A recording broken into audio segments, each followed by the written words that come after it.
మాకు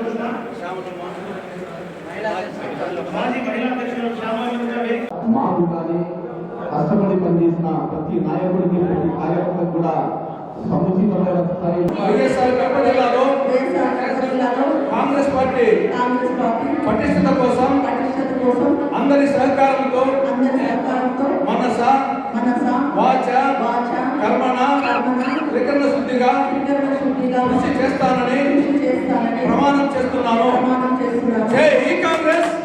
పార్టీని బలోపేతం చేయాలనే ఉద్దేశంతో తప్పకుండా ఈ గతంలో వైఎస్ రాజశేఖర రెడ్డి గారు ఏ విధంగా కాంగ్రెస్ పార్టీని ఏ విధంగా అభివృద్ధి పదంలో నడిపించినారో, అందరినీ దగ్గర తీస్తూ పార్టీకి విధేయుడుగా ఏ రకంగా ఉన్నారో అదేవిధంగా ఈ జిల్లాలో కాంగ్రెస్ పార్టీని బలోపేతం చేయాలనే ఉద్దేశంతో నాకు ఈ పదవిని షర్మిలమ్మ గారు ఒక పెద్ద నమ్మకంతో నాకు ఏర్పాటు చేయడం జరిగింది. కాబట్టి నేను ఒకటే సభామూర్ఖంగా మీడియా మూర్ఖంగా చెప్తా ఉన్నా, మనమందరము నాయకము ఒక పదవులు అనేటివి ఈరోజు ఉంటాయి, రేపు పోతాయి. కానీ మనమంతా కాంగ్రెస్ కుటుంబ సభ్యులం, కాంగ్రెస్ సైనికులం.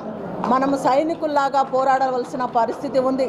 ఎందుకంటే మన ఇప్పుడు పరిస్థితులలో మనకు తప్పకుండా మనకు మంచి ప్రభుత్వం రావాలంటే కాంగ్రెస్ పార్టీ అని నేను వీరందరికీ తెలియజేస్తూ, ఈ యొక్క అవకాశం నాకు ఇచ్చినందుకు నేను తప్పకుండా దానిని నిర్వర్తించి కడప జిల్లాలో మన రాష్ట్రంలోనే ముందుగా మన కాంగ్రెస్ పార్టీని బలోపేతం చేసి రేపు వచ్చే స్థానిక ఎలక్షన్లో కానీ అందరితో కలుపుకొని ప్రతి ఒక్క నాయకులతో కలుపుకొని నేను ఈ పార్టీని బలోపేతం చేయడానికి కృషి చేస్తానని మా మీడియా పూర్వకంగా తెలియజేసుకుంటూ ఉన్నాను. ప్రస్తుతం ఉన్నటువంటి పరిస్థితులు, ప్రస్తుతము ప్రభుత్వం యొక్క వైఫల్యాలు, తర్వాత ప్రస్తుతం ఉన్నటువంటివి కాంగ్రెస్ పార్టీ అధికారంలోకి వస్తే ఏ రకంగా ఉంటుంది అనేది ప్రజల దృష్టికి తీసుకువెళ్ళి ఉన్నటువంటి నాయకులు పెద్దలు సలహాల మేరకు అందరినీ కలుపుకొని నేను కాంగ్రెస్ పార్టీని బలోపేతం చేయాలని, తర్వాత గతంలో రాజశేఖర రెడ్డి గారు ఏ రకంగా చేసినారో, ఏ రకంగా ప్రజలు అభిమానించి పార్టీని వారిని అభిమానించి ఏ రకంగా ముందుకు వచ్చినారో ఆ రకంగా అవన్నీ వారికి గుర్తు చేస్తూ, తర్వాత వారికి ఏ రకంగా మేము ముందుంటాం, అన్ని విషయాలలో మేము ప్రతి ఒక్కరి కార్యకర్తకు కానీ నాయకులు కానీ ప్రతి ఒక్కరికి ఏ పరిస్థితుల్లోనైనా కాంగ్రెస్ పార్టీ ముందుంటుంది అని ధైర్యాన్ని ఇస్తూ ముందుకు వెళ్ళాలని అనుకుంటా ఉన్నాం.